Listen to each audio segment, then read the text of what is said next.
All right. Well, welcome to another edition of Jesus for Mormons. I am really excited about my episode today. One thing I really wanted to do in this is not only share my story, which I have been cataloging over the last few months, but to also bring other people in who have had these amazing experiences with God, and to have them come tell their story and to really build a community. And so today I have Cameron. Cameron is going to share his story about his time in the Church of Jesus Christ of Latter-day Saints. We're probably not going to use that paragraph. We will probably say, I will say Mormon. Cameron, feel free to say, Yep.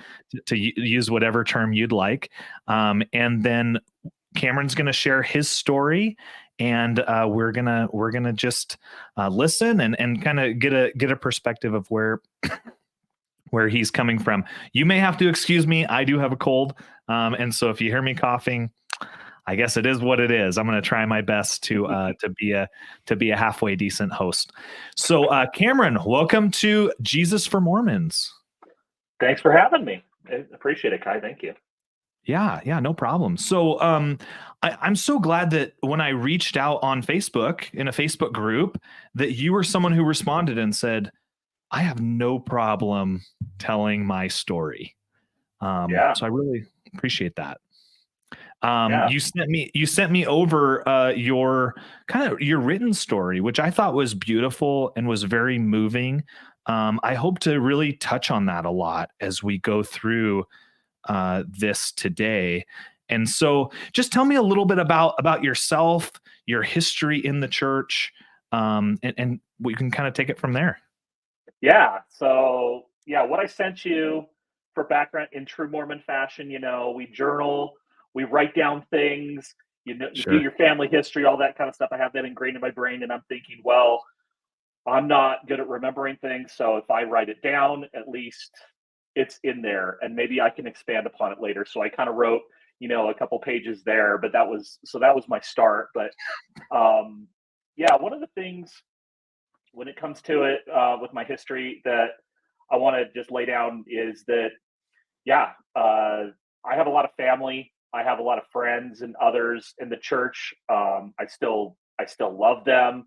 I, I wish nothing but the best. And I come on here not to be like negative or to tell a story that would, I don't know, hurt others. I don't want to. My intention is not to hurt others. I think in the Mormon Church we have the tendency to think, well, they left the church because they were hurt, and what did I do, and how do I have that Mm, relationship? I still have a great relationship with my family. They're loving, they're accepting, and I still love them.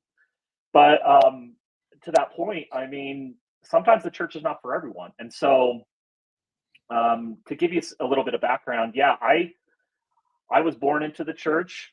born into the Grew up covenant. born under the covenant, BIC, man. Eighth generation pioneer ancestors on some of my lines. I think what is it? My great grandmother was like the first white pioneer child born west of the Jordan River in Salt Lake Valley. Oh, wow. There's Henry B. Eyring, that's Benyon, so that's a Benyon line. So I'm kind of distantly related, something. So I have some of that. We can go back to Nauvoo, and I have, and gone back and seen their plot of land where my ancestors were, and so yeah, a lot of raised in the church, fully in in Bountiful, Utah. So that's just north of Salt Lake, Okay. and so that's still very, very heavily concentrated LDS. We're going to church every week.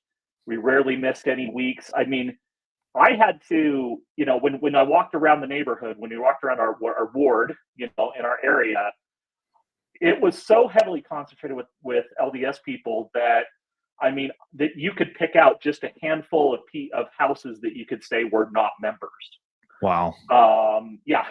So the heart of Mormon country. And um, I mean, even my parents were pretty devout. I mean, it was just kind of an understood thing that you're in the church, you're going, and we even with when we went on vacations, we would sometimes bring our white shirts and ties, and we would go to church wherever we were on vacation. I remember doing that some weeks, and so I did all the things, went to primary, learned all the songs, went to Young Men's, did scouts. I was an Eagle Scout. Um, couldn't get my driver's license until I got an Eagle Scout award. Um, I was ordained a deacon, teacher, and priest under the Aaronic priesthood. Did all that. Was very Sure. proud, very excited to standard fare, passing the sacrament, collecting, fast offerings. Cause back then, you can't do electronic, we had to walk around the ward the first Sunday. And a lot of the times that's when you're fasting. So as a 12-year-old, you're dying. Um, Yeah. and Bountiful is really hilly. So having to do a lot of callings and walk around and do those things, it's up on the hills and the mountains. So kind of tough, but so doing all those things, um, home teaching with my dad, all that. Yeah. I'm the oldest of four kids, so I have a Okay. brother and two younger sisters. So, um, and yeah, just being raised in Utah, it's kind of a unique experience that it's the church is simply just part of your entire life. Hmm. You have seminary classes, you have scouts, your friend groups, school, family gatherings, friend gatherings, any kind of thing. It's all centered around this church centric kind of thing. It's like everybody is a member. It's kind of just a thing. And I guess growing up, I'll date myself, 80s, 90s. That it was very, very heavily concentrated, and there was this big sense of community, and everybody was kind of doing their things together, and practically everybody around you was a member of the church. You really don't get exposed to anybody that is not, almost. Hmm. um, it was just very, very, very influenced on how you act, your thoughts, what your expectations are, things like that. So did you like that very I don't want to say controlled, but that's how I kind of view it, or that Mhm. very bubble um atmosphere? Did you thrive in that? Did you feel uh, like you needed to be rebellious in that was oppressive? What were kind of your thoughts on that? Yeah, so it was weird. It was almost like it's a safety bubble. Hmm. It's like, there are some times when, I was pushing against the bubble, I was poking, I was doing things like that where, you know, um, I goofed off as a kid. I don't think I didn't really get in trouble, not, no arrest, um, no, none of that kind of stuff, but really just kind of, um, I kind of liked it. It was just kind of just this nice, wholesome, you know, I looking back, I actually feel, I feel blessed to be able to live in, and to have that kind of childhood where my parents loved me. They taught me good things. They taught me how to be a good person. We had some good family vacations and interactions and things like that. I had some good friends. I had even some good leaders in the church that I really, looked up to. So it was at the same time, there was there's a little bit of cognitive dissonance where, that, you know, for not living up to everything. You need your temple recommend to go do baptisms for the dead or do things like that, or pass the sacrament and things like that. Yeah, I'll admit there are some things I probably did, that probably weren't. I wasn't the perfect Mormon boy, but for the most part, pretty standard fare. So Yeah, so you were human. yeah, I was human. Just But at the end of but the day. Um, well, yeah, yeah. Looking back at it, though, it's like you're human, but there's that such a high expectation of you that you're just it's the you, I felt like looking back, I feel like I was always kind of on edge. I was always kind Mm, of, um, I don't know, trying to do my best to work and feel it, and sometimes it just felt exhausting a little bit, you know. mm. So that's So true. you did feel is it safe to say that you felt some pressure in that system, Mhm. to live up to a certain expectation? Um, y y it's different for people who don't grow up. I've only spent 3 weeks in Utah in the MTC. So it's a Mhm. little bit different, for me because I grew up kind of being, uh, the outsider, right? Yeah. In the Seattle area, it is 3% Mormon. And Mhm. so I always grew up thinking, yeah, we're just different. And, I'm not, I'll take the good with the bad in on that. Yeah. So I felt the internal pressure, but not the external cultural pressure. Might be a way to look at that. So I think that's interesting. Somebody growing up in Utah, maybe the pressure that you might have felt, I to maybe fit in that way, or would you say that was more Mhm. internal, as in, hey, I want to do this a certain way, or would you say that was more external? Hey, I'm in this culture, that might push me to act a I would certain s way. Yeah, I would say it's more of an external pressure, but then you Mm, internalize it and it just becomes part of your being. It's just, this is what we do. This is how we think. This is how we act. We were proud to be Mormon. It was one of those things. It's like, I guess nowadays, and we could talk about this later, but I mean, just nowadays, it seems like you can't, you don't say Mormon, don't say Mormon. But back then it was like, I'm a Mormon. I'm proud. You had all these billboards, you had all these ads, you had all these things. You had President Hinckley just saying, be proud, be excited, be different. It's okay to be different. We are different, and we are not, you know, even going so far to say we are not Christian. We are special. We are the true church, and you wear that as a badge of honor. It's almost, and um, but it leads to something toxic that, looking back, is that you have this judgmental attitude. mm, Growing up, you look at others, and I'll say that this this attitude, because I have spent the majority of my life in Utah. This attitude carries it with you as an adult, where you're just like, they're not a member.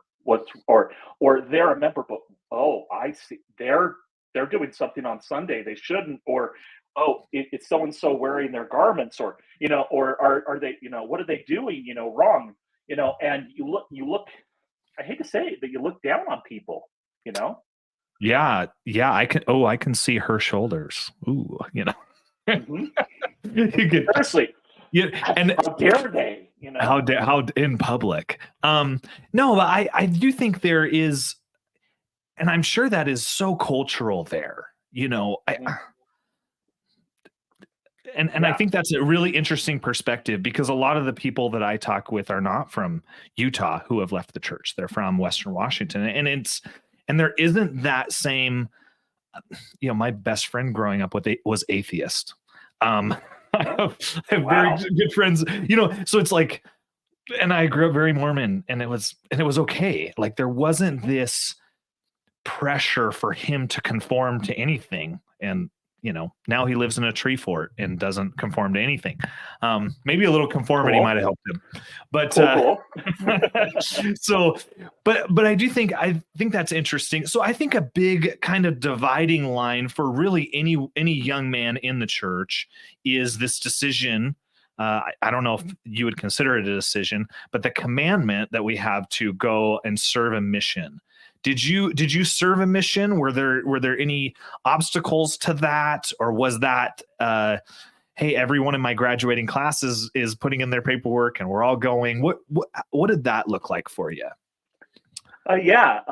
So a lot of my friends that I ran around with, they actually were like a year ahead of me in school, so they were older. A lot of them were older, and as the time came, everybody's graduating, and all my friends, they're starting to go on missions, and they're starting to do things, and I'm just kind of like, I'm young for my age. I had a birthday in June, so I didn't turn 18 till after I graduated. And back then, Mm. you had to wait till 19. So it's like, well, I have a year.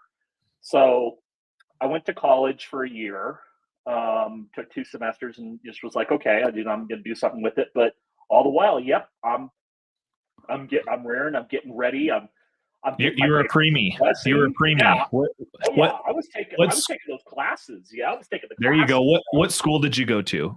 Weaver State Weber State. University. Okay. Yeah, up in Ogden. They were they were really just the ones that gave me the most credits. I took a bunch of Okay. AP classes, and they were like, "Okay, we'll give you these credits." I'm like, "Okay, great." So I started there, um, and just kind of immersed myself for a little bit. And I went to singles. I tried to start singles wards and things like that. And but yeah, in the back of my brain, I'm like, okay, I got to start thinking about this. And so come springtime, after the fall graduating, or after the summer graduating, doing that. Yeah, I put in my papers as soon as I could, as soon as it was like allowed. Um, my bishop was super cool, and he actually put my papers on a disk drive, Oh. yeah, like even just like a 3.5 inch floppy. Okay, this dates me, but yeah, I served from '99 to 2001, so figure that out. So Oh, we are not that different in age. yeah, So I served from '07, '09.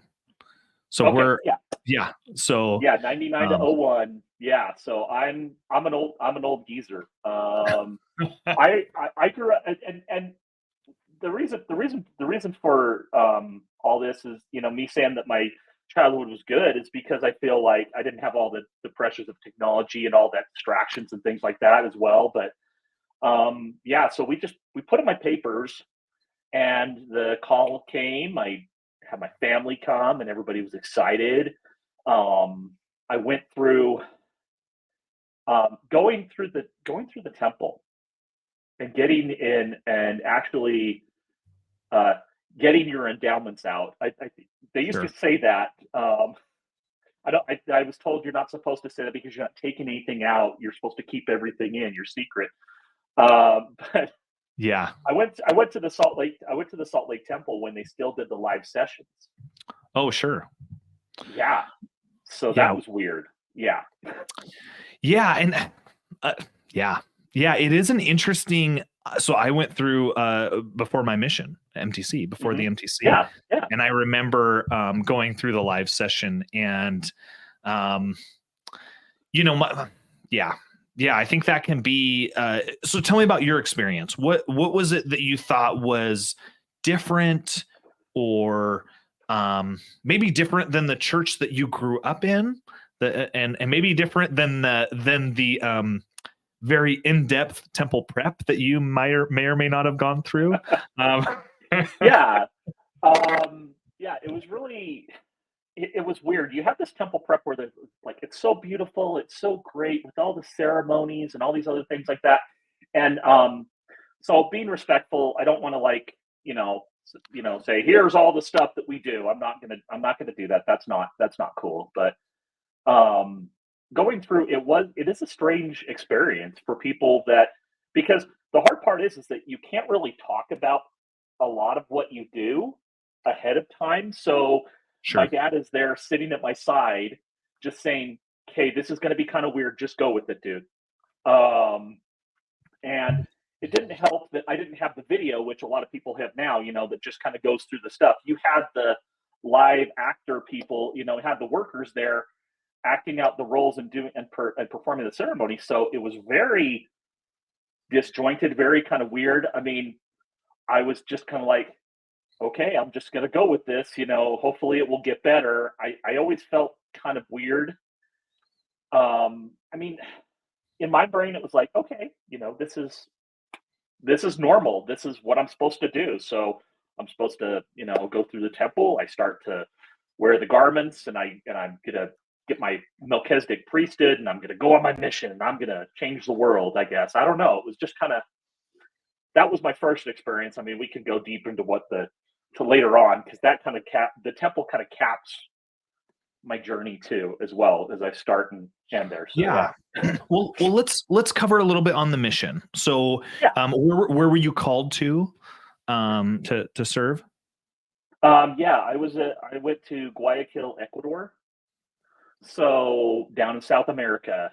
Um, and I don't know if it was because I had 2 years of Spanish, in Mm. junior high, that I knew Spanish, and so I was called. I went down to the MTC, like you, down in Provo. I went for 2 months down there, trying to learn the language as best I could, and then when I arrived there, I really realized that, holy crap, I don't know the language.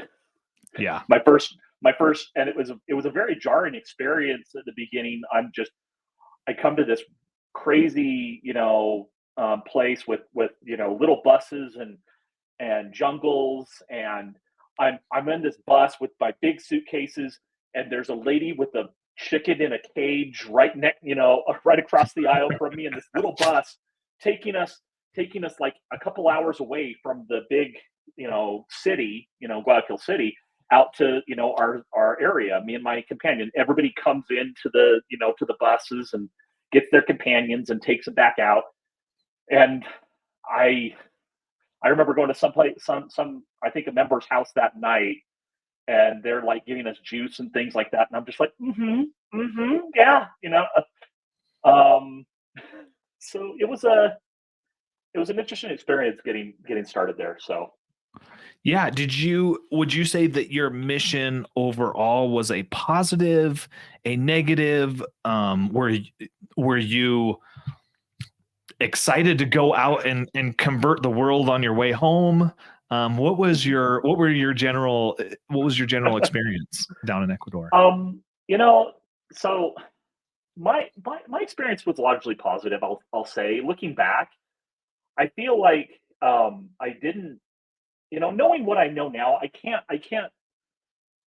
It's hard because it's hard for me to paint the picture back then with what I know now. But in Hmm. my mind, I was like, we have the true church. Let's just talk to everybody, and let's convert. And down in Ecuador, I mean, there's a lot of people. They're just like, you're like, do you want to learn about God? Do you want to learn about Jesus? They're like, yeah, I'm Catholic. And like, okay, well, do you want to learn about Jesus? Here's Joseph Smith. Here's the Book of Mormon. Isn't this great?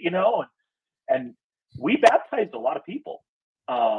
It's pretty high. Yeah, I think my mission was one of the like the second highest baptizing mission in the area in kind of northern South America, just second to Venezuela. So I mean, we were dunking them, man. I mean, every month, and it was kind of crazy. There was some crazy experiences. I was there during Y2K. Oh yeah. I was there. There was two political coups, where they were taking over the palace, the presidential palace, and they had what they call paros. They have these big, burning tires on the road and trying to disrupt the banana trade and all the stuff. Oh And no. so, yeah, and I got stuck in a city once for a few days because we couldn't move, and we were supposed to be inside. I was held up at gunpoint, once. I just kind of the guy I didn't resist, but I didn't, and I had a little companion. He's an Ecuadorian. He's kind of standing at the side of me, and I'm just kind of, these two guys come to me and try to get my backpack. Wasn't resisting. I was like, whatever. I don't know what's going on about him, but I hear the gun go off, and I'm like, holy crap, what's going on? So he had pushed the hand up of the robber up in the air, and it went off. And then my two guys took off one way, and his guy took off the other way, and he's pointing the gun at us, and nothing went off. Like, he didn't shoot. We're like, whoa. And my Man. companion's just yelling at him. I'm like, shut up. Um, I had some interesting experiences. I mean, yeah. But overall, good experiences when it comes to the church. Um, when it comes to anything in the mission, I feel grateful that I had a good experience of like learning self sufficiency, Mm. learning Spanish, especially because Spanish did help me. later on, and some jobs and other things later on. So it's kind of it's been an overall positive. Um, I think by the end, I was a little tired of it. I felt a little drained. Hmm. It's hot down there, dude. It is just you're on the equator, man, and it's either Yeah. really hot and dry or hot and wet during the two seasons. And when it gets hot and wet, it floods, and all you're doing is you're walking down paths of just dirt mounds with like rice paddies and banana fields around you, with and people with bridges going to little cane shacks on stilts, and they're living on those. And these it's very humbling. It was a very humbling experience in a way, to see the difference. It's like, holy crap, you are third world, you Yeah. know?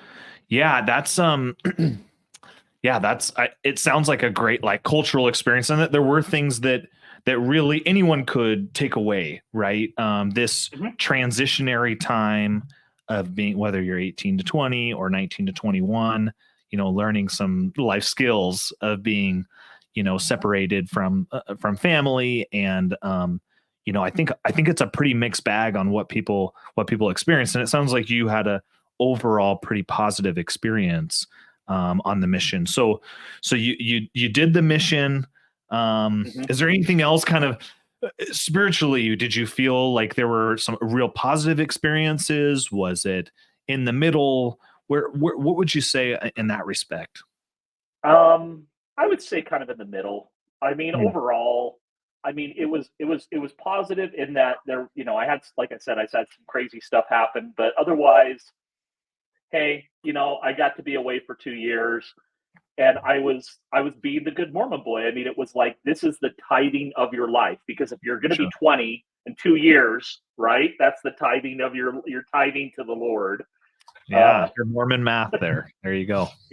so overall, I came home, did my thing, and just started, off of my career, and school and things like that. So yeah. Yeah. So you came back. Did you go back to Weber State? Yeah, I went back to Weber, finished my degree. I was just kind of working, living with my parents, and just going to church, going and doing, going. It was funny because living where I lived with my parents' house, I qualified for like 4 or 5 different singles wards. Um, because back in the day, I think now they've consolidated the YSA program, the singles ward program. But back then, you had different student wards and YSA wards and other wards. And I went Oh, and okay. I hopped around, and Yeah, I sure. ward hopped because I was trying to find the girl. You're charged when you leave your mission to like go get married, go have babies, go do your thing, go fulfill your calling. So Yeah. yeah. So what was the clock on? You said though, as I read through um your story, you said that you actually waited a fair amount of time. Is that correct? Yeah, I was. I guess it's a menace to society. I was a menace to society, right? Have you Sure. you've heard that quote? Yeah. Was that Brigham Young? Brigham I, Young. Yeah, he's like, okay. if you are over 25 and not married, you are a menace to society. And the funny thing is me and my friends would wear that as a badge of honor. Sure. Um, I had a bunch of buddies that would get back, and were like, dude, don't get married so soon. You got your missionary goggles on, at least maybe 6 months or whatever. But some of them just like instantly just, you know. And so there was me and another guy that were the holdout. The funny thing is he's actually still not married. So he chose the bachelor life, which is great. Chatting with him nowadays, it's kind of interesting in that respect. But yeah, I was 26 when I got married. Okay. Yeah. And then serving faithfully in the church, were you kind of in the middle during that time, or were you consistent every Sunday? What did adult Mormonism look like for you? Callings, temple, those types of things. Yeah, so got married at 26, and I met my wife, through the singles board. Through, I was living with a bunch of guys, um, and just kind of like yeah. So even before I got married, I mean, I was still trying to do my best, still trying to, you know, fulfill my callings and doing the singles ward things. And then when we got married, um, trying to do my best with callings. And I never, I don't think I was ever called to anything huge besides just maybe elders quorum secretary or something. I wasn't ever anything big per se, but I just we tried to do our best. My son, our first son was born on our 11-month anniversary. Oh, So wow. There you yeah, go. so it wasn't one of those things that we planned on, being just right away. But the funny thing is that my sister, right after we got married, she got married the year before my younger sister did, almost a year exactly. She said, "Oh, I'm pregnant," and then my sister in law, my brother in law's wife, she says, "Oh, I'm pregnant too." So my wife is like, "Well, what do you think?" I'm like, "Well, it'll take a while. It'll be fine." Nope. So so we had to we didn't have like the singles, the married but no kids kind of thing. We just kind of right away just started having kids. And first one came pretty easy. Our second born, actually, we had to go through some fertility treatments because we could not get pregnant for, it was almost four, they're almost 4 years apart. So that was really interesting, kind of stressful for my wife. And Yeah. she I married her when she was 20. I robbed the cradle, man. Oh, there you go. You know, Your words, not mine. Okay. that's no. No, I mean, Yeah. she's just like this fresh-faced little college student. She had 2 semesters of college, and then she gets married, and we went ahead and started doing the things that we were supposed to do.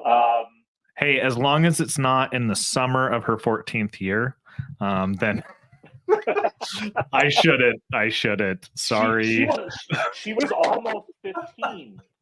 She was almost 15, is Oh what they no, say, right? stop. But Stan, We shouldn't go on now.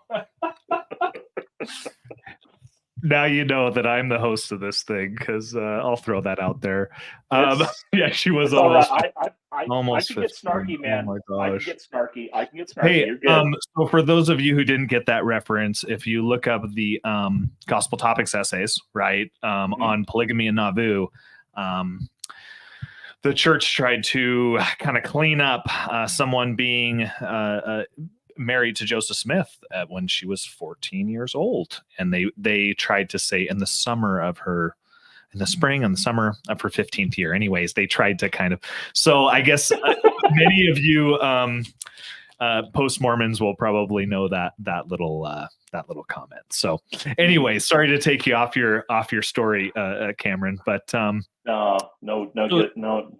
so what did your family look like? How many kids did you guys have, and were there any kind of hiccups, or was it just like we're a Mormon family? This is our belief system. This is our lifestyle and culture. What did that look like? Yeah. So we ended up with 3 kids. So we had the oldest one, like I said, right away. My second son, he was born for almost 4 years later, and then almost a little over 3 years later, we had my daughter, my youngest. We were pretty much done with two, and then my wife, she said she had a dream that my daughter came to her in a dream and said, "Mommy, I'm coming," Oh and man, she's like, "Well, we're gonna have a kid." I had a spiritual experience. I'm like, okay. I'm like, okay. And at the same time, her grandma, who she was raised by, was passing away, and so she counted that as something like, "Grandma's okay. I'm coming." It was really interesting there. So yeah, yeah, yeah, dude. I mean, it didn't help that for the first few years of our marriage. I'll say that right now, where we're living, um, we're we're living in the heart of Mormon country in Utah County. okay. But this is our ninth house. Oh wow, So yeah, yeah. So we ended up moving around a lot. Not per se really for bad reasons, except for once we had to short sell because I lost my job. But we just kind of moved around a little bit, just for work and stuff like that. Just basically moving up and down the Wasatch Front in Utah. Oh, okay. Okay, yeah, never really out. I'll say honestly that I haven't really been out, like lived outside of Utah besides my mission. So, Okay. And so, yeah. and would you say that as an adult, would you say that that was more cultural or spiritual? I mean, I think, or both, or what would you Um, say that what kept you there and those types of things? um, I think there was a little bit of both. I mean, whenever like I've lost my job a number of times, but always we were like, well, if I get a job outside of Utah, will we go somewhere else and will it be okay? And can we, live outside, can we move away from our families because her dad and her grandma who raised her were here. My family was here pretty much. And I'll say, just backing up a little bit, my family is very, very big, very, very close. My Mm, mom had my mom's one of seven kids, okay. and so lots of cousins. I'm the oldest cousin, and then the youngest cousin is only 3 days older than my son. So Oh, we there have you a go. so we have a lot of cousins, and I grew up going to grandma's house every Sunday, and or have and it's like Jimmy sneeze, let's have a party. We just Yeah. that was the way it did. My wife, she's the youngest of four, and she came from her parents divorced when she was five, and so she didn't have that. But she was still close to her dad and still close to others. But so it was this dissonance where it's like, well, we'll go where the Lord wants us to. But then I ended up just always finding a new job that was here locally in Utah. So we were just like, okay, it's meant to be. We just stay here and just do our things. So Yeah. So you had this, would you say that you were, card carrying Mormon family that was living in Zion? I say tongue in cheek. Um, yep.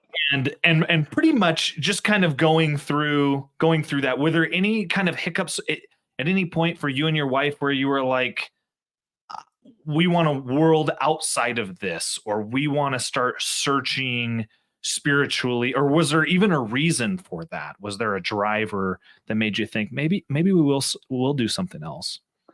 Um yeah, so when it came to like where we were going to live, what we were going to do, how we were established, I mean, we always said, hey, it would be nice to live outside of Utah because we realized, I would say a number of years ago, almost, like 8 to 10 years ago, as our kids were getting older.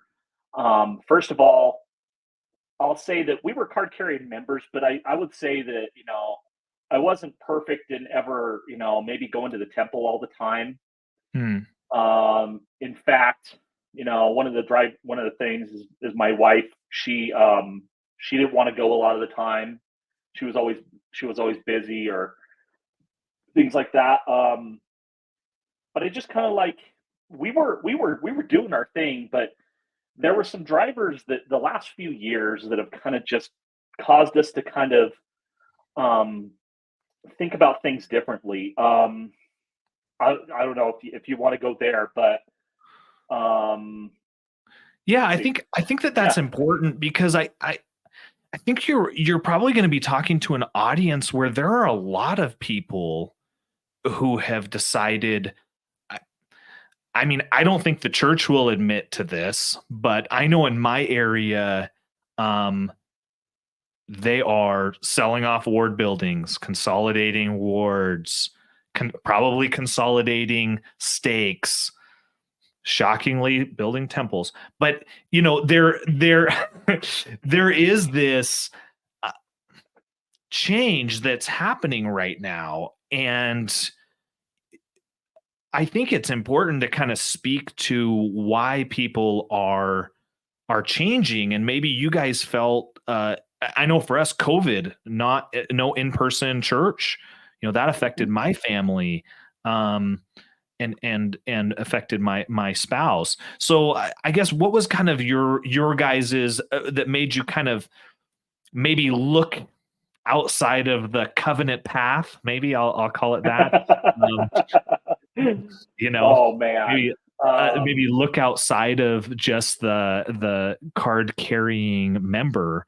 What was that for you guys? That yeah, I mean, there was COVID was something that was really like a wake up call. I'd say it was something that, like you said, it made us realize that hey, we're not going to church and we're not, we're just fine.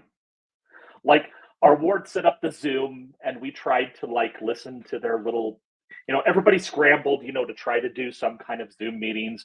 And I tried to do the sacrament at home and sure. things like that. We tried to do that. Um, but it was one of those things that I think looking back is probably one of those big factors that caused my wife to try to, I think I noticed it in her first that she was just tired of things. She was very frustrated with like callings and just the responsibilities and stuff. She plays the piano. Mm. Guess what her callings were always to do. Oh yeah, that Hmm. she's Yeah. caught in the crosshairs. Um, Yeah. The second that they like they come in and we come into a new ward and like I said, we moved around a lot and even down here in our area where we're at, we let's see, we've lived here about 6 years in two different houses really close to each other, but we've been in four different wards and two states and we haven't moved mm, because the wards just split and changed boundaries because we're in a new development area.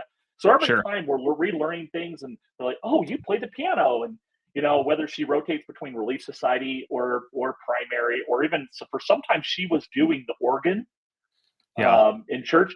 That she was like after a few months, she's like, "I can't do this." It was organ is different than piano apparently. I Yeah. I I took 2 years of piano lessons. That was it. But my wife is really good, and so she was always Yeah. stuck there, and she was feeling frustrated. Yeah, so maybe the burden of callings. I know for a lot of people those can be a blessing. I felt like a lot of my callings were a blessing. I am not virtue signaling, by the way, but I did. I felt that they were good. But I know for a lot of people, they say, "Gosh, I work full time, or I home make full time, or I'm like I want church to be a time of rest. I want it to be a Mhm. time of truly like the Sabbath of rest." And the idea of maybe doing another calling, I think, can or having another, as I would say, part-time job that you are Yeah. voluntold to do, um, sometimes doesn't can kind of put that on people. So you guys are fully in the church, but maybe open to from what I remember this from our conversation over the phone that we had.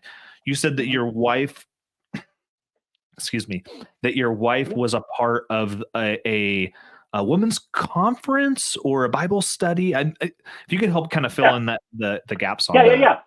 Yeah, so she a few years ago, I think it was 2 or 3 years ago, she went just because a friend had an extra ticket. It was a thing called the Jubilee, Okay. women's Jubilee, and it was down over here in Lehigh, and at the just they had it at the park, and it was it was the it was organized by Mormons and Christians, and they Okay. just kind of like coming together and doing stuff where they would sing worship songs.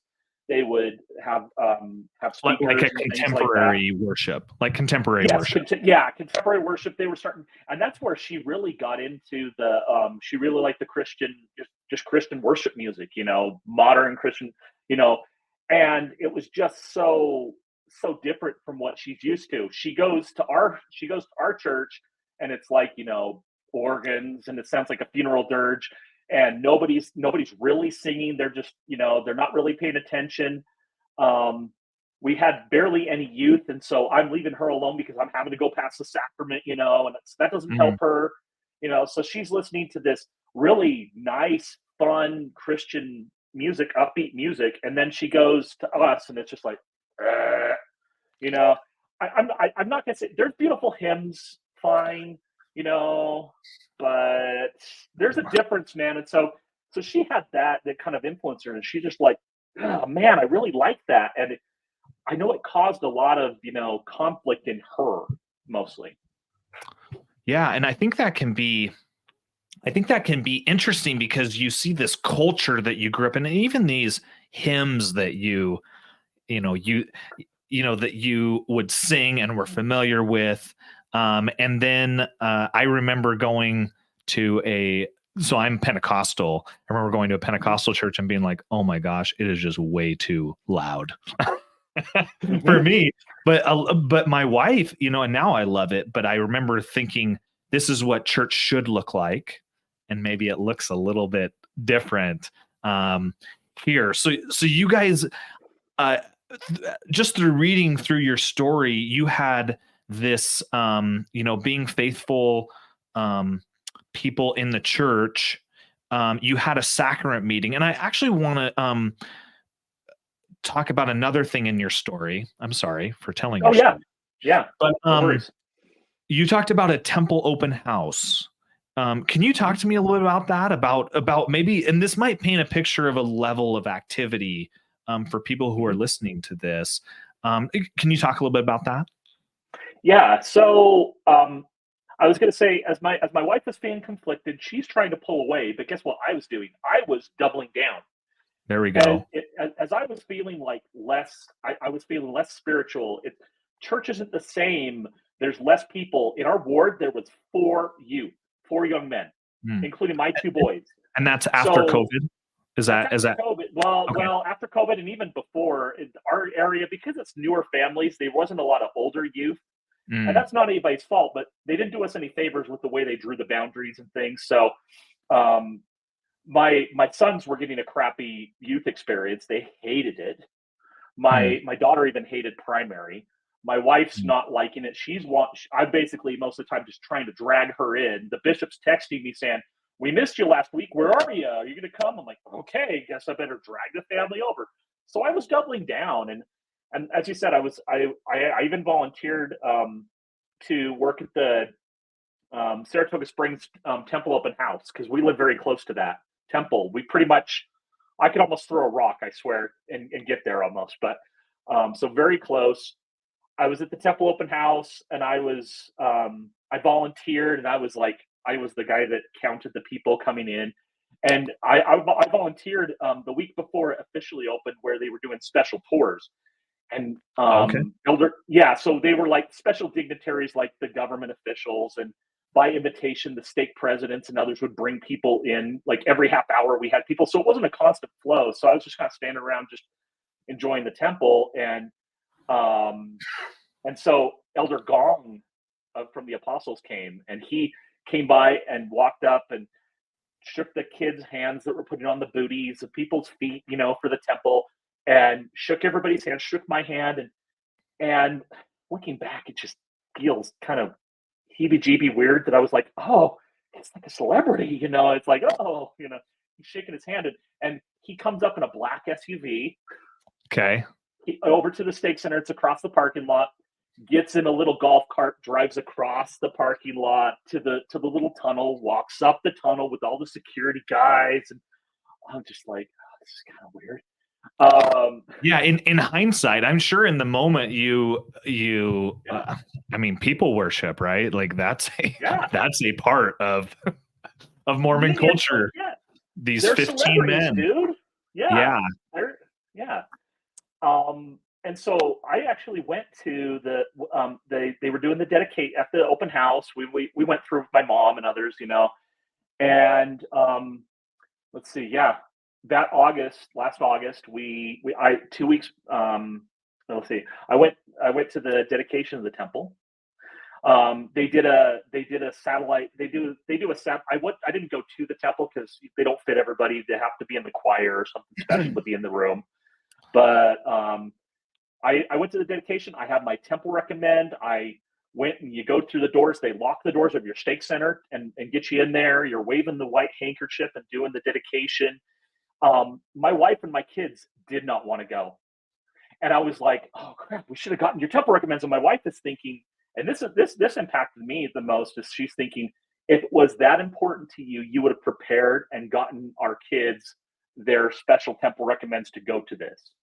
You can't scramble in the last minute and get them, or even the white handkerchiefs. I didn't get white handkerchief. Oh crap, I didn't get my white handkerchief, for the dedication. I don't know if you've ever been at a dedication of a temple, I but have, yeah. Yep. yeah. So it's special. You got to get your white handkerchief. I put booties on kids on people's feet for the Bountiful Temple when I was 14. So at that open house, so it was hailing back. It was like this weird nostalgic thing. I wanted my boys to put booties on people's feet, because I did that. Yeah. It was all about me longing for them to have an experience in the church that I had, Sure. but it's not the same church. It is Yeah. not the same church. Yeah. Carrying that tradition, because it is so traditional, it is so cultural, right? I mean, Mhm. you even go back to, you talk about your pioneer heritage as you're going through that. In my mind, I go through my pioneer heritage, right? There is that physical thing that ties you to it. And I think a lot of people who are in the church, especially now, they have this maybe faith of our fathers mentality of, hey, well, I was brought up through this, and I'm here, and this is kind of what I maybe signed up for. And so I want you to talk about this sacrament meeting that you had. And wasn't it pretty close to the temple dedication? Was this sacrament meeting Mhm. close to that? Am I getting my time frames correct? Yeah, it was about 2 weeks after, they Okay. did the dedication. So, um, we're just piling the kids into the car and driving over, and, um, just like normal, the kids were kinda grumbling, not liking it. I'm trying to attribute that to teenagers. They're teenagers Hmm. now, and they're not wanting to go, and my wife is kinda like, "Eh."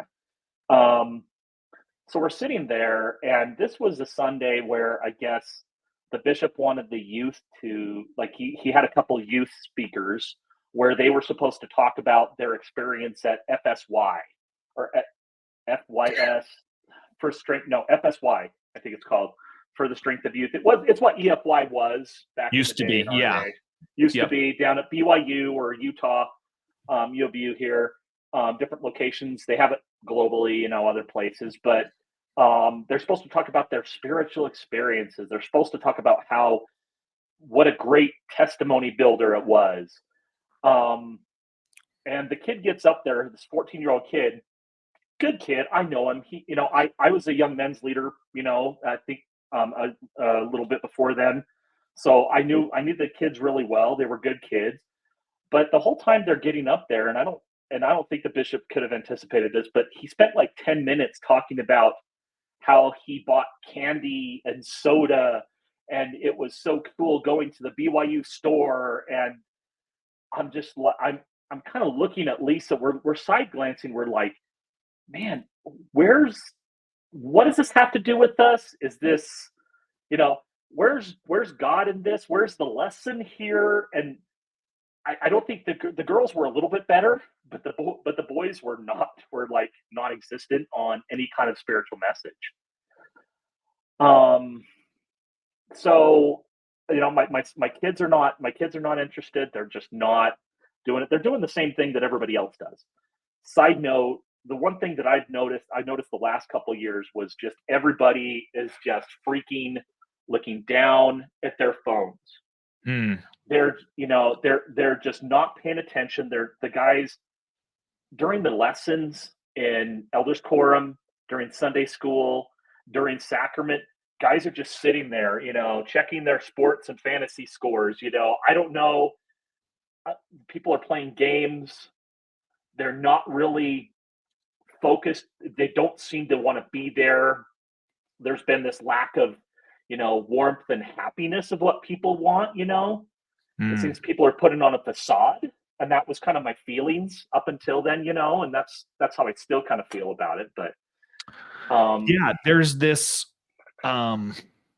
I would like to, and I feel this way when I was around here. So it's no different up here in Snohomish County, Washington, where you just felt that there was this PMO attitude. I don't know if you've heard that mhm, acronym, yep, right? Physically in, mentally out. And I mhm, remember being in an elders quorum presidency, sitting in the back and seeing guys playing Candy Crush on their phone, mhm. Um, and I'm thinking, man, how are you guys not like trying to feel this and I was all in. So I, I, I would say that it seems kind of like a dead church. Like you guys were having a dead church spiritual experience. Um, Mhm. maybe that's not true. Maybe you characterize it a different way. Um, but it what is it that you felt that you were getting out of maybe the spiritual when you showed up to church? What did you feel that you were getting out of it when you left? At kind of this point, where were you at?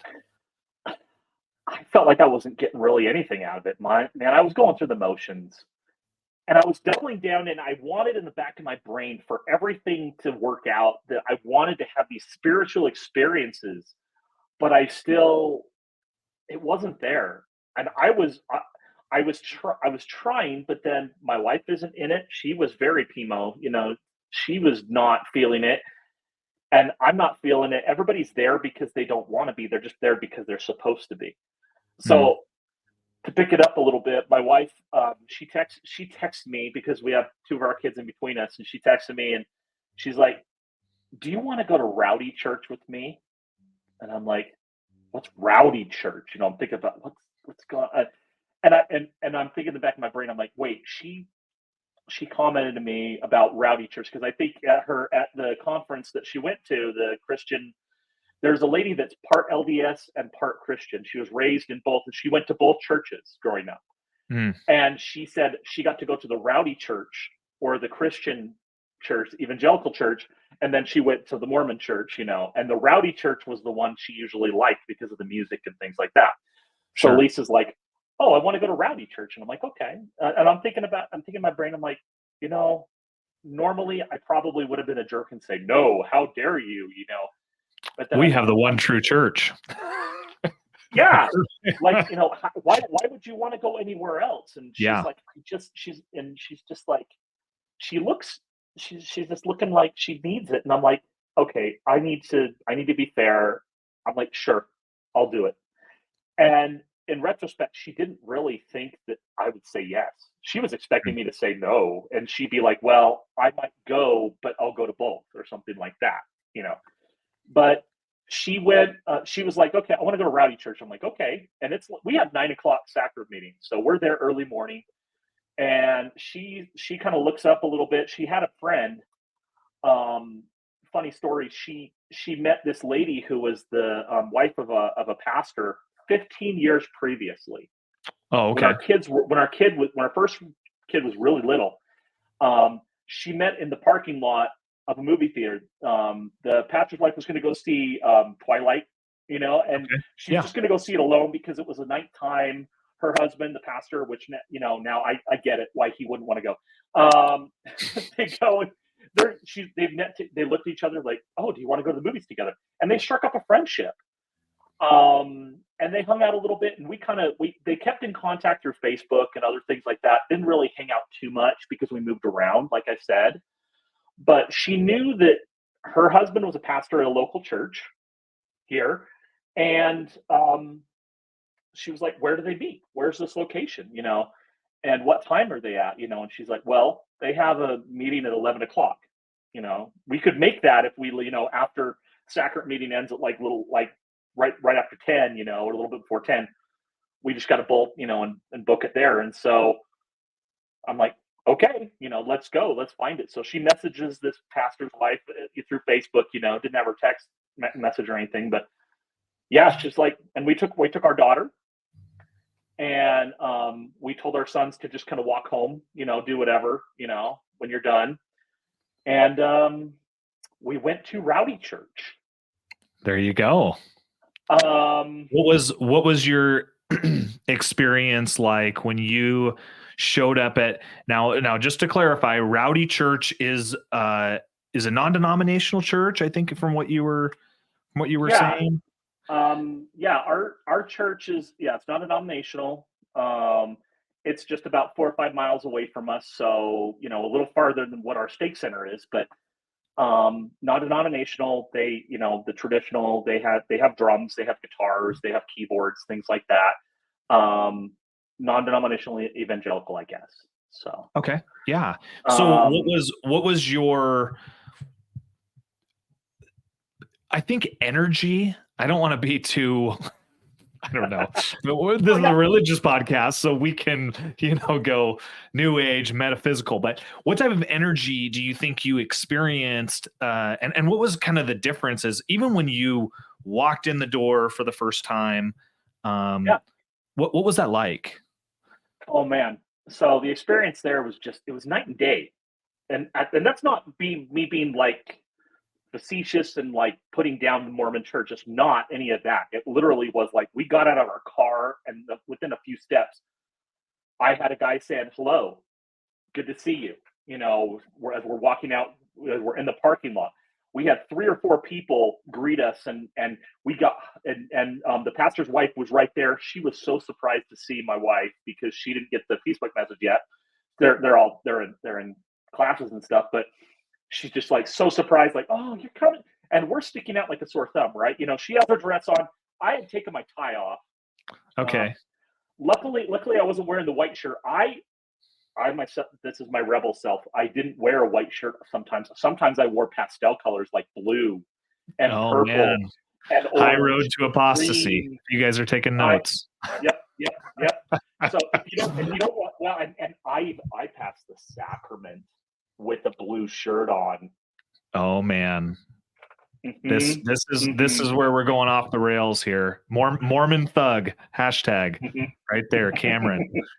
Um, uh, yeah, I so mean, so you we're still sticking out, dude, and like we're kind of like we're walking in, and I'm like, oh, so they have coffee on the side. It's not a huge church, it's kind of in the middle of an industrial park. It's kind of, and it's sandwiched between like a gymnastics, kids gymnastics place and some electrical contractors. So it's just a little church up on the edge of the town. And um we're walking in, and we're almost late, so we get a seat right in the back, and it's really dark, and they darken the lights, and it's shining on the stage, and I see this music start to go on, and I'm just like, okay, this is kind of weird. It's kind of got a interesting vibe. So they're like, well, stand for worship. So we stand for worship, and my wife, she's having this like amazing experience. She's crying, she's loving this. She's just like, there was a lady that turned out to be one of her best friends, is comes up behind her because they're in the back row, and like puts her hand on her shoulder and like prays for her hmm, right there. um and like in between the songs or something like that or whatever. But I'm kind of like, okay, I like this vibe. It's a good vibe. I think we could do this. And I'm like, okay. So I kind of think I'm like, okay. Um, it was weird. There was this, like I said, cognitive dissonance where I'm like, I like this, but I hmm. should like this. Yeah, there's You something know, dirty. There's something dirty about being in this mainstream Christian church, whatever Mhm. that is. I Yeah, know. yeah. Um, That is there's something wired inside of us to say that we're part of the one true, and anything outside of that is bad, which yeah. is I mean, which I'm seeing. Yeah, sorry, I'm seeing these guys that have big sleeves of tattoos, and they're in t-shirts and jeans and drinking their coffee, and I'm just like, wow, okay, whoa, just really blown away. Not in a bad way, but just eye-opening to me, because I really had never gone to one of these churches before. yeah, it's a different culture, and I'm sure that there's a side of it, especially growing up in Utah, where it is cultural and spiritual, where you go in somewhere that is totally different cultural and totally different spiritual, that Mhm. is just, I think, could be really refreshing or could be incredibly uncomfortable. Whatever that looks like for you. So your wife is having this, and first of all, I do want to point out the fact that you said your wife is having a spiritual experience, and a woman came up and put hands on her and prayed for her. Um, Mhm. I think a Yes. lot of, I think in mainstream Christianity they might say big whoop. In a Mormon context, that's huge. I mean, Mhm. that's unheard of. That's, to have somebody pray for you in that way, to use the Mormon vernacular, use the priesthood, the power and authority Mhm. delegated to man. Bless. Yeah, Mhm. to man, man, Man. to to bless, and then you have this woman come up, and while your wife is having this spiritual moment, to have her put hands on and bless her. I would love to have your wife on to hear that. Yeah. I've had tons of spiritual experiences where women have prayed over me, which was so unfamiliar, uncommon, and uncomfortable for me at first, and but now has been some of my deepest spiritual experiences have been from women praying over me, and so I would love to hear that experience someday. So she's Yeah. there, she's having this experience, um, and you're there. Uh, in the middle, would you say, or Mhm. how would you gauge your? Yep. Um, Yeah, I guess as the time went on, through the worship, I was like, okay, I I like this enough. It's more fun. And the big difference for me, besides the music, was looking at everybody and seeing that they're participating. mm, They want to be there. They look happy.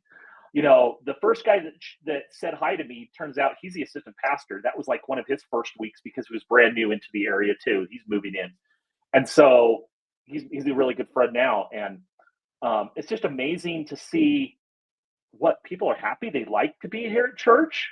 This is different, you know. And funny thing is that I enjoyed the message, as well. But the message was about divorce. yeah. It was Okay. really funny. The Yeah, that's the pastor, first one. yeah, my first sermon that I hear is about divorce. They're going through Matthew, and and he just made it so dynamic, so good. And we just one of the big things is that they talked about Jesus, they talked about God, and something that is like, wow, he mentioned Jesus and God. Like, I was trying to count on my fingers, and I ran out of fingers and toes. I was just like, wow, the amount of times that he's referencing and talking about God and Jesus and all he did, and going through all his teachings was just like incredible to me. That was the game changer to me, you know?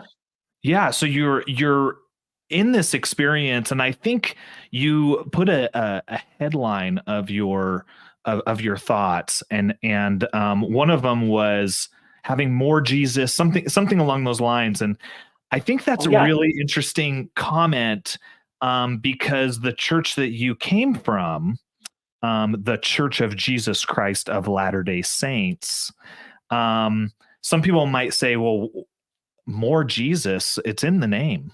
It's it, you know, Yeah. it's in there. Yeah. Um, Yeah. why is it that you felt that you weren't really experiencing like,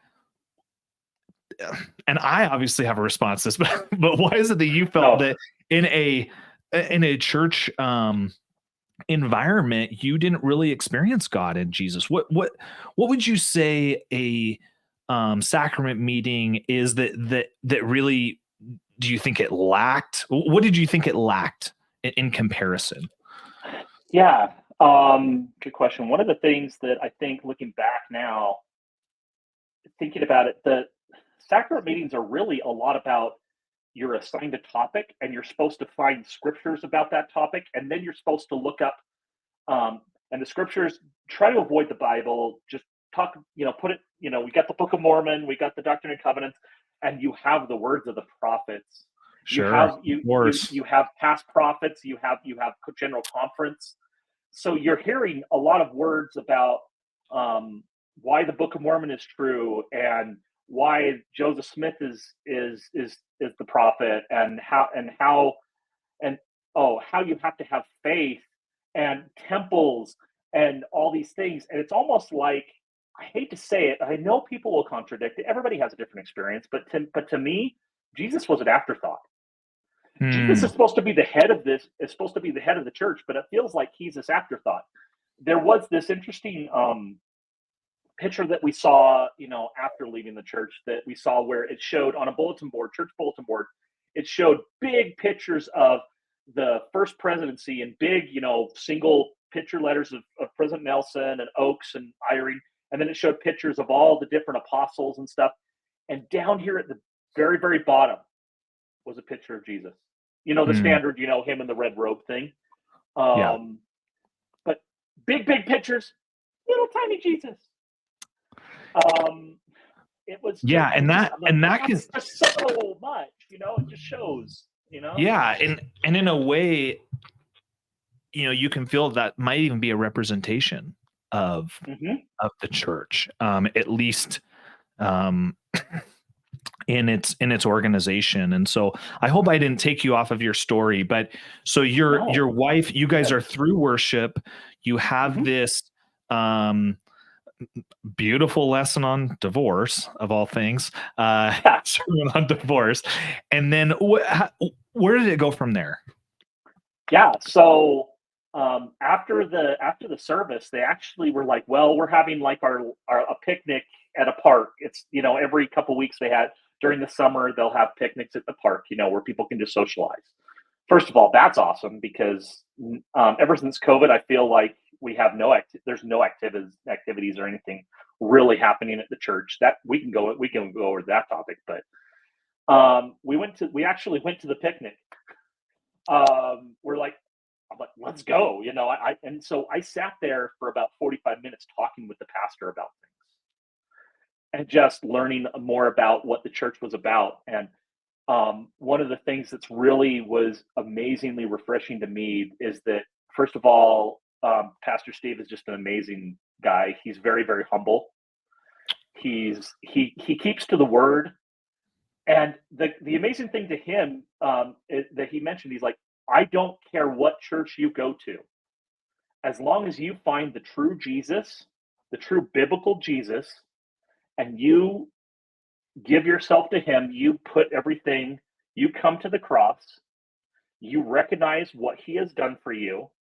He's like, you could be saved in my church and then next week just go off and go to another church. He's like, I don't care. Hmm. I want to lead you to Jesus, the person, not a church. It's not about the church, it's about the person of Jesus. And that really, really impacted me a lot. Yeah, that's a beautiful thing about mission, right? He saw his mission was not the church, his personal church. The mission Hmm. was Jesus. And I think there's a lot of power. And I think if you flip that, both of us, you and me, being quote unquote apostates to a church, Hmm. but loving Jesus. Yeah. Right? I mean, so who is it that we've turned from? And sorry, I don't mean to make this about me, but who is it we've Oh, yeah. turned from? Have we turned from Jesus, or have we Hmm. turned from an organization? And what's it really about at the end of the day? So sorry, I kind of took it that way. So No, I get it. you're there for meeting with them. Um, I think this is an important point to bring up, is salvation. And what did that look like for you guys? I actually didn't ask before if you were saved. Maybe I made an assumption, or your wife was saved. What did that experience look like? Yeah. Did you even feel that it was necessary? What Yeah. what did that look like? Yeah. So the funny thing is that after that meeting, we never went back. Oh, wow. We felt so good about that. We never, and even to this day, it's been 8 or 9 months now. So we have not set foot back in, well, I think yeah, never, we pretty much have not set foot back in in sacrament meeting ever. We've just, we just, it was just like, bam, we're just going here. We lucked out in finding a church. We didn't have, I don't feel like we had this struggle. It was just like, yes, this makes sense. What the pastor said just made sense. And so I would say that within a few weeks of going and just really getting used to things and feeling good about things, we had our kids come. My 9-year-old, even the first week that we went, like we sent her to the kids ministry.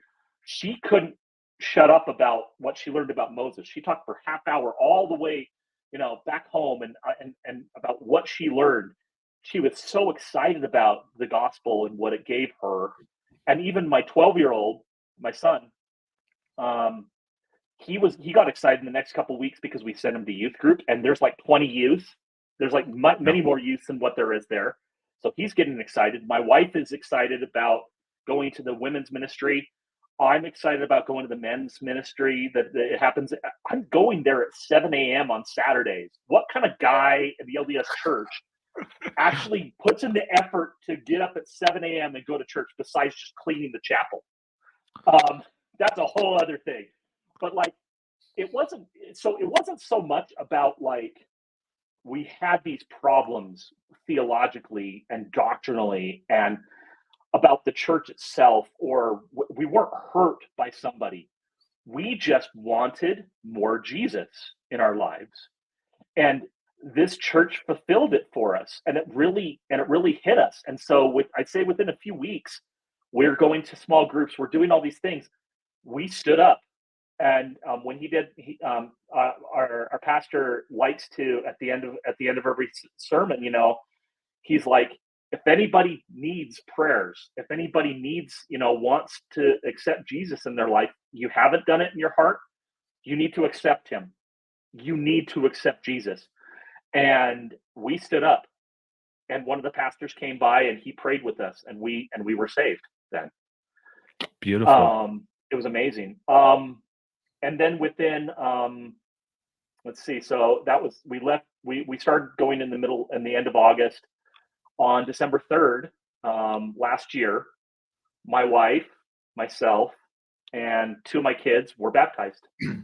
Beautiful. Yeah. So you got rebaptized. You were obviously baptized in the Yeah. Mormon church and decided to get baptized again and renew that commitment. Beautiful. Is there anything Yeah. I mean, specific about that baptism that yeah. I can I pause for 1 second? Oh, yeah. This is a beautiful story of revival, right? And I don't know if that's a term that you use. That's something, I'm Pentecostal, hands in the air, and loving, and Yeah. people are running around, and they make all sorts of jokes. People swinging on chandeliers. But no, that's what happened. That's what happened in your family. You had this valley of dry bones, a family that is like a dad trying, putting it all out there, a wife that's just feeling like, hey, I'm not really connecting. I'm not connecting with God anymore. Kids feeling the same way. Just this valley of dry bones. And then just when Jesus came, ignited that family, salvation came, a beautiful relationship with Jesus. I think that's amazing. I think that's what an encounter with Jesus does. I think that's what, Exactly. not going to a building, not following the traditions of our pioneer heritage, but revival comes when the Holy Spirit and when Jesus are present. Exactly. And the most amazing thing is it's like, it's just Jesus. Jesus is enough. It's not about your works. There is what we learned, and why we decided to be baptized was because we knew that there was nothing that we could do There was nothing that we could offer. We were broken. We are broken people. And that's the fallacy, and that's the things that I've been taught that I've had to fully just, scrape from my brain. And sometimes I still get these things poking around. I don't know if you get it where it's like, oh, wait, was that a Mormon teaching or was that Christian? What am I learning? And there's as I rewire my brain, I'm just like, I don't need any of this. I don't need to go to the temple. I don't need to fulfill my callings. I don't need to I'm not going to get in trouble if I don't pay tithing every week. I don't, if I'm not there taking the sacrament and things like that. It's all these works, and you have to do this, you have to do this, you have to do this. And I know that I've had friends that I've kind of pointed this out later on. I'm like, you have all these works and all these things that you have to do, and they're like, no, but it's kind of like you just do it. And I'm like, no, the church says you're supposed to do this and do this and do this and do this and do this. It's the covenant path. And Yeah. so Jesus is enough. And committing and doing that was just amazing. I mean, my oldest son, he's still kind of, I'll say he has a lot of scars from the church. Mm, He has a lot of things that he's still working out. So he has still not been saved or been baptized. We still take him to church. We're, even a little bit kicking and screaming for him. He's 16, almost 17. So obviously, we're like, you're going to get God in your life until you're 18. And after that, you've got to make your own decision. And that's been hard a little bit.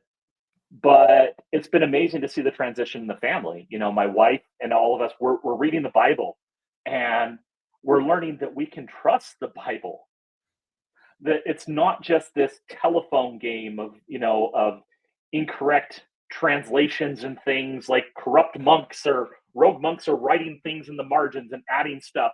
That's not how it happened. That's how it was taught in seminary and other classes, but sure. it's not that way.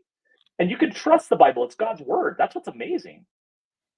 Yeah. Yeah. There is so much that causes some hesitation in the church for making that transition. And I think it's beautiful that you guys, that you're in your family, you felt something and you just followed that and pursued that really in the same way that, um, the early apostles and disciples just left their profession and Hmm. just followed Jesus, right? They left their nets there.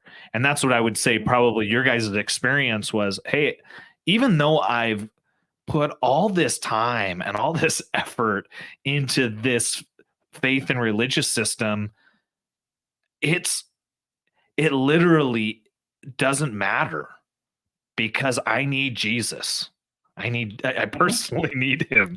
And so I Yeah. feel fine leaving those things um just on the shore. I don't need to carry those with me. And I think that's beautiful. So many people when they deconstruct it is there's a lot of wreckage and rubble that is left and atheism, agnosticism is something that a lot of people wrestle with after Yeah. they leave. And so I think it's beautiful that you guys were able to stay in relationship um, Yeah. with We, Jesus. I would say, there is some wreckage. There is there's late, even months after, I still feel angry sometimes. Mm, I feel this anger, and it's not towards people mostly because I think I think, well, I'm kind of smart. I try to think I'm smart. That I know it's not the people. The people are just doing their thing. Our eyes were just open. The scales came off our eyes. These people aren't ready, but then it's the church sometimes. I have this anger towards like the church and leadership, and I have anger about, things that I felt like I was lied to about. That mm, I had this, and so it's almost like my shelf broke. You know how we talk about shelves? yeah. A lot of ex Mormons talk about being having these shelves and this heavy stuff, and finally it just collapses because you're told to doubt your doubts. Nothing's Sure. outside. Just put it on the shelf. Don't worry about it. But your shelf collapses. My shelf collapsed, and I picked up the cross and went with Jesus pretty close to right away. And then afterwards, I've been like, okay, I'm just gonna look in this box and pick out these things and kind of, examine it and work with it. Luckily, there's like a group, and there's a group at our church that once a month they meet. It's called Refuge, and it's all ex-Mormons where we go through and talk about topics of the gospel and relearning things, going Mm. from square one. Who is God? Who is, who's the true Jesus, the biblical Jesus? Why you can trust the Bible? What about faith? What about salvation? All these factors and things you have to learn that people, I think, as Christians take for granted. But for 43 years, I was taught one thing, and all of a sudden I radically have to have this, my mind just gone on a 180. And so we have to pick up these pieces, and we have to kind of reconcile these things, practices of, like we mentioned, the polygamy. you know I think I'm a one of my I'm like from a second wife or something like that back in my ancestors, and I mean, I just didn't even think about that being a problem. And now learning about Joseph Smith polygamy, and then learning about, the Book of Mormon, how he sat on one side of the curtain with the plates, and then he had the plates there, and he's using the Urim and Thummim, and he's doing all that stuff. Oh, sure. No. Never He had happened. a hat. So did a hat. He Oh, was there you go. Yeah. he's facing a hat, with the stone, and all this other things that, blacks in the priesthood, and all these other changes, and things about the temple. The veil of the temple was torn. Yeah. Why did they put it back up? Hmm. Why did they let Satan and others be a part of the temple ceremony and other things like that? Things that really just was like, wow. When you step back and you have your eyes open, you're just like, whoa, okay. But when we ask questions to our friends, they're like, no, well, I just kind of people just sometimes they just don't see, and that's the hard part. That's the sad part, being around our neighbors and other things and our family, is because I know that they're very strong, and I love them so much that I want to tell them about things, but most of the time, I guess they're just not ready. Yeah, and it's really hard because I know so many people who have left, and they want nothing to do with God, right? And so Mhm. you as someone who's left the church, you are left saying, I don't want to do damage. I don't want to do harm to people who are still in. And so it is this really hard balance. I did want to talk to the anger that you sometimes feel Mhm. towards the church. Mhm. I'll tell you, I am right there with you. I, you know, I, and I don't want to be. Yeah. I think that is something that ultimately brings me down, right? I think Mhm. of, I, you know, there may or may not be a podcast out there that talks about it and that really brings up a lot of negative emotions. And Mhm. I think that makes people stay mentally in a bad place. And I don't want I don't want this podcast to be that way. I don't want me, talking about all the negative things about church history. I don't want myself to be that way. And so you're kind of stuck between telling the truth and and not being ashamed of the gospel of Jesus, and Mhm. this and also being sensitive, to the people around you. And I think that's something that should be spoken to, that people, I think that anger that people hold um towards a religion, a religious system, I think that is valid. And I don't Mhm. think people should put their head in the sand and say, "Oh, I can only think positive things," because both of us and anyone else listening has paid a price to be a part of the Church of Jesus Christ of Latter-day Saints, and its lack of truth is frustrating when you've paid that Exactly. price. And so I'm with you. I wish that in my mind I could say, hey, I view this in the most spiritual, Christian-like manner, but I don't. There are times where I get really upset and really angry, and I think it's important to bring that to light and to say, hey, there's a lot of people who feel that way.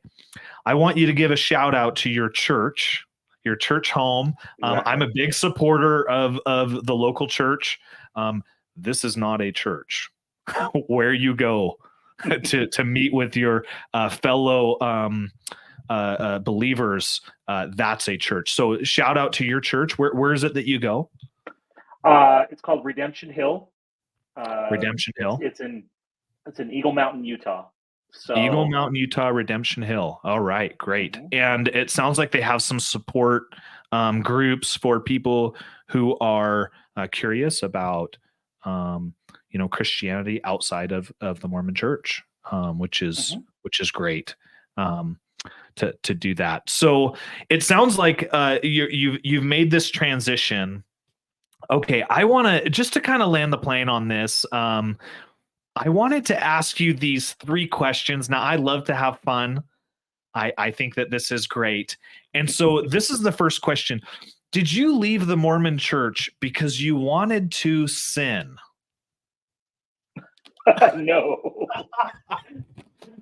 I love asking this Although, yeah, question. dude, I still love Mountain Dew, but then my wife, she has her glass of wine now. I have a Okay, beer every now and then, you know. there we go. No, Yeah, but all of our friends, were like, "Whoa, they just, ooh, what did they do?" Or they gone off just, the deep end, Cameron. yeah, they want to ditch the garments and just Yeah, sure. they took the escape hatch, Yeah. and my family and others mostly thought, oh, this is just a phase. You Mm. know, that's how it was really.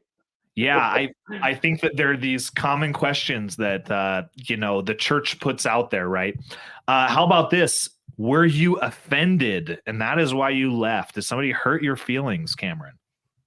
No, we All right. left because we wanted Jesus. It didn't help that I will say that some of the attitudes of people doesn't help, but any Mm, particular person didn't really cause us any harm.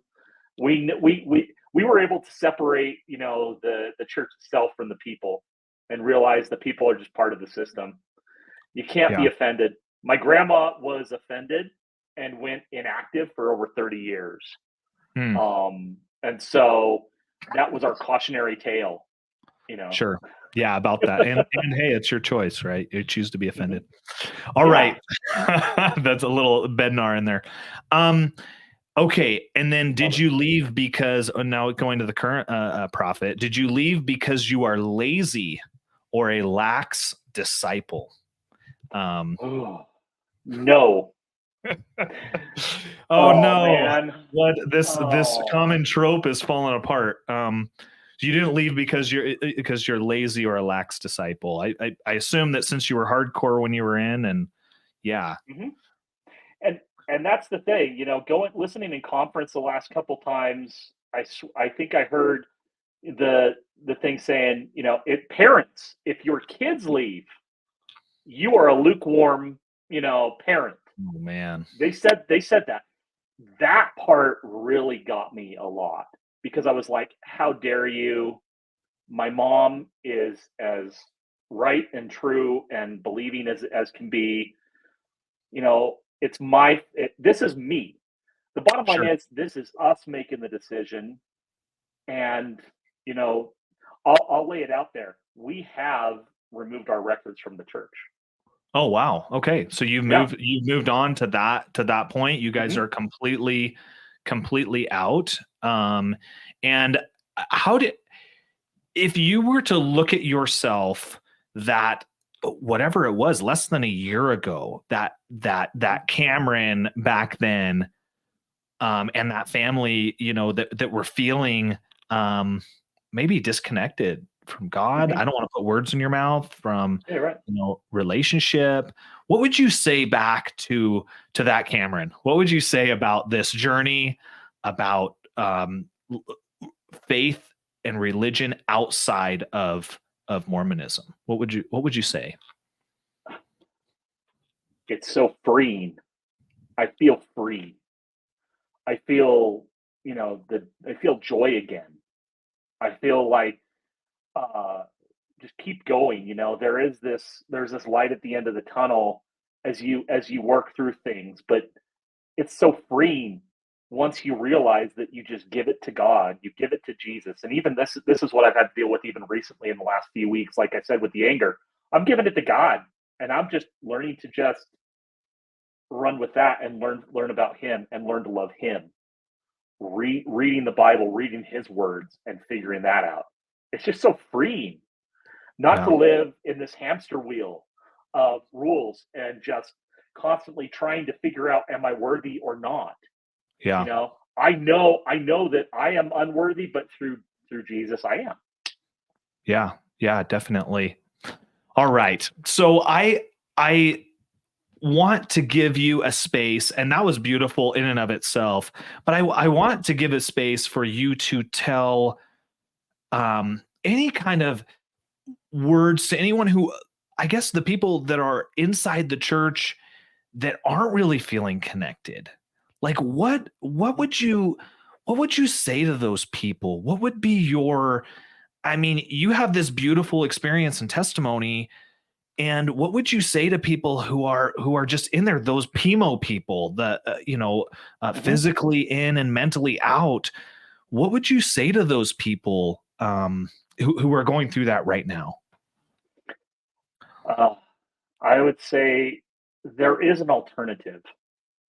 There isn't. You don't have to just throw the baby out with the bathwater. If you are in, leaving doesn't lead you to this black, bleak wasteland. It is not. There is an alternative to. You don't have to throw out God completely. You can build upon what you know now. You have to relearn some things, but overall, you have some kind of basis and foundation of it. Build upon that. Don't be afraid to take the jump either. One of the things that they tell us is that you're not supposed to, look at anything besides church approved materials. Hmm. But the interesting thing is that the things that they told me in 1990 and 2000 that were anti are actually now on the church website via the gospel topic essays. Sure. So things are available to you to see. There's people that are there. God is doing a work in Utah. It's amazing to see. If you could see this, we have families coming in constantly that are leaving the church, realizing that there is this. They don't need it. They don't need a religion. They need to find. They're finding God, and it's a beautiful thing to see that we just recently moved to 3 services because we're running out of room. They're looking for another location of the church because it's just growing so much. Glory to Praise God. God that it's amazing to see. When we started, there was just like maybe they were filling up one service, but now even within 6 months, we've almost, I swear, like doubled the amount of people coming. They're coming because they know that they're missing something. And if you're missing something, it's there. You just have to look outside and just dare to kind of peek outside the tent. It's okay. You're not going to be struck by lightning. It's okay to look out. It's okay to doubt your doubts. Yeah, and I think that that's beautiful. I mean, that is even an act of faith, is just saying, God, lead me. I don't feel that I'm in the right situation. I don't feel that, Yeah. or just let me experience you wherever that is. And I think that's really beautiful. You're touching on so many things that I think are going to be so valuable to people who, are there and they're sitting there in sacrament meeting, it just doesn't resonate with them, or they're sitting there in young men's or gospel dog or whatever class they're sitting in, and they're saying, this is what I was raised in, but this is not connecting me to God anymore. And I want to Mhm. do something. I want to do something else. And so I really appreciate it, Cameron. I appreciate you coming on Yeah. and telling your story. And I know that it will impact people. I know people will listen to it and say, man, maybe I should try something else out. Maybe I should Exactly. try out that rock band church down the street, Mhm. where I could show up in jeans and my wife can wear pants, maybe that is something Mhm. we should do. And I appreciate you sharing your faith journey in that. So you can go look up Cameron's church, and if you are people open, is that something that you're open to if somebody shows up Oh, yeah. at your church? Yeah. Let me even give you the website. It's rhutah.church. All right, so So come. rhutah.church. And yeah, if you are interested in finding a church community, this podcast is all about supporting the local church. So Yep. if you want to show up you can find out more information at rhutah.com. And sorry, dot Dot church. church. I think, yeah. And Oh I'll be man. there. I'll be right there at the door. I'm actually one of the greeters and the ushers. So I'm in the greeting ministry now. So I'm serving, and I'm in a. I haven't been called. I haven't been. I love doing it. I love serving people. That's the difference as well. So you're doing it just because you love it, not because you were told you had to, huh? Funny thing, huh? Yeah, it is a funny thing. Yeah, how um that's something that people that's something I've experienced. Hey, I just want to go and help whatever. I'll help Yeah, at VBS. I'll do help at whatever. yeah, and that's a really beautiful thing. So, well, Cameron, I appreciate it. I appreciate you It's a you pleasure. wanting to take the time and being open enough, off of a random Facebook um, comment that I put out Awesome. there. We started this off with prayer. I'm gonna pray for you and your family, and I pray that all of us, all the people in the church and leaving would be able to find God, would just be able to find Him, and I say this in your name, Amen. Amen. All right. Well, thank you. And Hey, you're welcome. It's been great. yeah, and so we're going to continue to do these, you know, Jesus for Mormons, and we're going to continue to interview people and help hear their story. I'm sure they're great stories like Cameron's. And yeah, until next time. We'll see ya.